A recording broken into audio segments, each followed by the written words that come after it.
Hey guys! So, new filming location. Yeah, we're in the process of moving everything out because I'm going back home.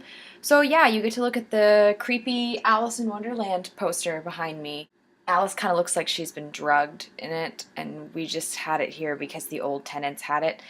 Anyway, so I have a book review for you, and it's on this book right here, Midnight in Peking by Paul French. It is a nonfiction book. So I'll begin with a synopsis of the book. It begins on the morning of January 8th, 1937, when the body of Pamela Warner, who is this girl on the cover right here, she is found dead, murdered. Her body is on the ground in front of a building known as the Fox Tower, which is along the Tartar Wall. And if you haven't already figured it out, this book takes place in China. And the thing about Pamela Warner is she isn't actually Chinese, she's British. So upon her body being found, not only does the Chinese police force, but the British police force have to get involved as well. And this book follows the investigation from those shocking moments when her body is found up until the police force basically gives up. This is a nonfiction book, as I said before, so everything that happens in this book is true, more or less. You get the history of China as well. You get to hear about places that existed in 1937, sort of the status of life in China at the time. You also get to hear a lot about the impending Japanese invasion, which does play a part in the book. It's definitely a dark storyline, not for the faint of heart at all. They go into a lot of detail about Pamela's murder and how her body was found. Chinese myth plays a part in this book. Many of the Chinese people think that her body was mutilated because she was possibly a fox spirit or there were fox spirits.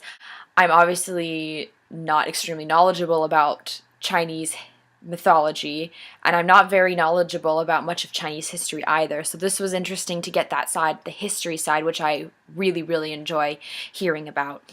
About 75% of this book is following the investigation of her murder, follows the British and Chinese police force, them tracking down different people, arresting suspects, and then finding out that there is nobody who fits the bill for being the murderer. And that's sort of where the actual well-documented story ends.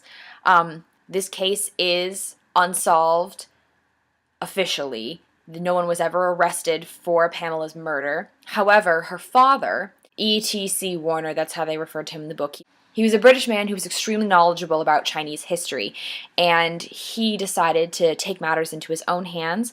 And so after the police give up, you get to follow her father sort of tracking people down and figuring out that actually the police force was basically corrupt, and that's why the case never got solved. There was a lot of important people in high places who were paying off other people to keep quiet, and he, thanks to all of his research that he did and his attempts to try and find Pamela's murderer, that's how we get the rest of the story from him.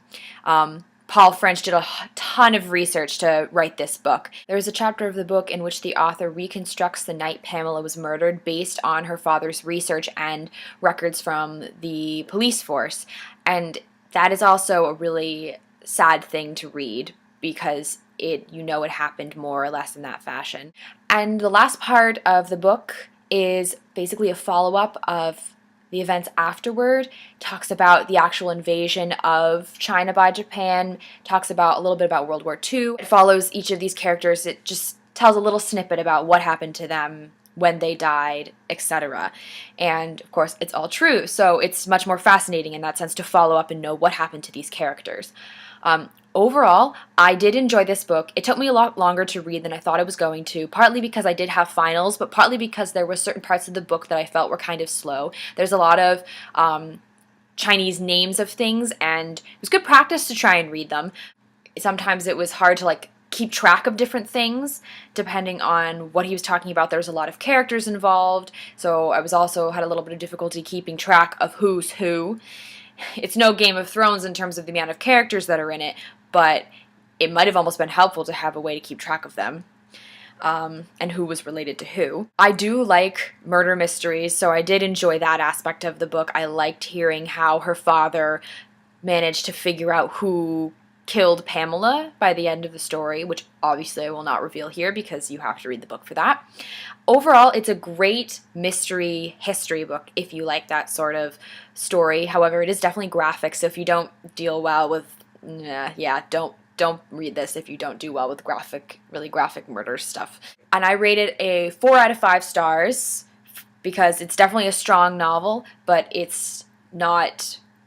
There's definitely things that I wish had been a little different. I won this book on Goodreads as an advanced reader copy, and it's actually supposed to be published April 24th. Therefore, you guys can go to bookstores and pick it up if you're interested. So that's it for the book review. Thank you guys all for watching. Feel free to subscribe. You can also friend us on Goodreads and follow us on Twitter too. So thank you guys for watching, and I'll see you later.